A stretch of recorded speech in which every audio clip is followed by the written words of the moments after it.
श्री वल्लभाधीश की जय, श्री गोपाल लाल प्यारे की जय। શ્રી ઠાકોરજીને ગાયો અતિ પ્રિય છે। જ્યારે શ્રી ગોપાલ શ્રી ગોકુલમાં પધારે છે ત્યારે ગોકુલની સાંકડી ગલીઓ ગાય ગોવાળોથી ઉભરાય છે। સૌ ગોકુલવાસીઓ આનંદિત થઈ શ્રી ગોપાલને પુષ્પોથી વધાવે છે। તો તે સમયનું એક કીર્તન નંદદાસજીનું છે, તો કીર્તન પહેલાં શ્રવણ કરીએ અને પછી તેના અર્થને જાણીએ। हाके हटक हटक गाय ठटक ठटक रही, गोकुल की गली सब સાંકરી।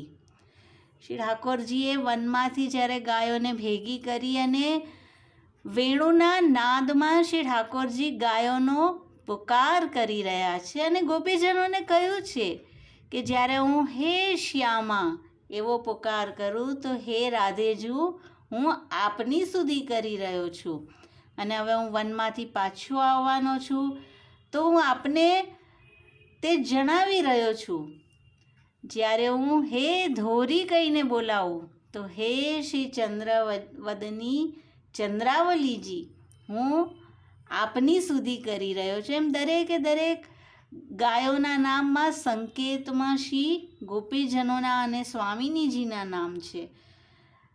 અને શ્રી ઠાકોરજી હિયો હિયો હિયો કરતા પધારે છે, મીન્સ કે ગાયો મારું હૃદય છે અને હું ગાયોનું હૃદય છું। તો હા કે હટક હટક, તો આ રીતે શ્રી ઠાકોરજી બધી ગાયોને ભેલી કરી અને ક્યાં પધાર્યા છે? ગોકુલ કી ગલી સબ સાંકરી।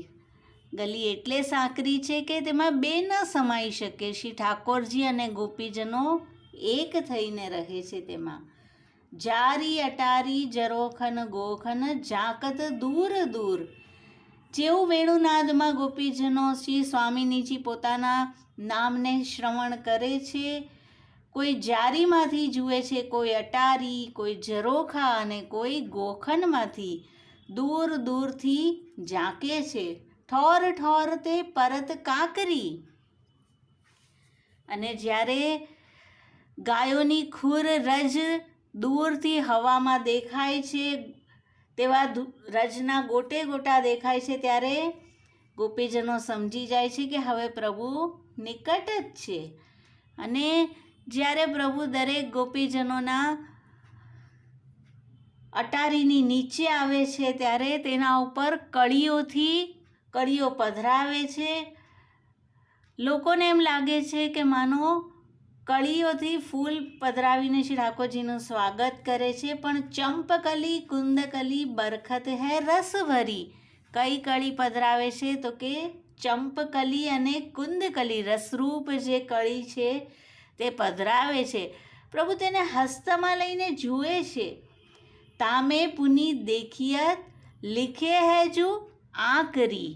ગોપીજનોએ શ્રી ઠાકોરજીને પોતાના હૃદયની વ્યથા તેમાં લખી છે અને શ્રી ઠાકોરજી બધા જ ગોપીજનોનું સમાધાન કરી રહ્યા છે।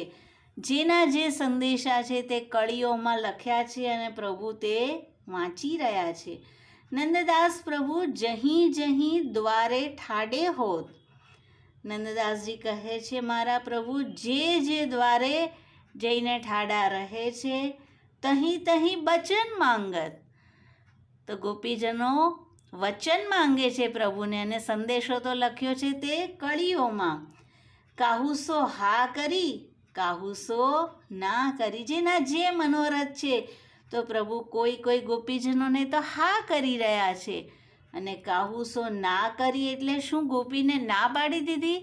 તો નંદાસજી કહે છે કે ના ના, મારા પ્રભુ તો કરુણા વત્સલ છે, આપ કોઈ ગોપીજનોને ના નથી પાડતા। તે ગોપીએ પૂછ્યું છે કે પ્રભુ આજે પણ નહીં પધારો? ના, પ્રભુ કહે છે ના ના આજે તો પધારીશ। તો આ રીતે જેના જેવા મનોરથ છે પ્રભુ અલગ અલગ રીતે દ્રષ્ટિથી, કૃપા કટાક્ષથી અને તે ગોપીજનો સામે સ્મિત કરીને તેમના મનોરથ પૂર્ણ કરે છે અને રાસાદિક લીલામાં પધારવાનું વચન તે ગોપીઓને આપે છે। કૃષ્ણ કનૈયા લાલ કી જય, શ્રી વલ્લભાધીશ કી જય.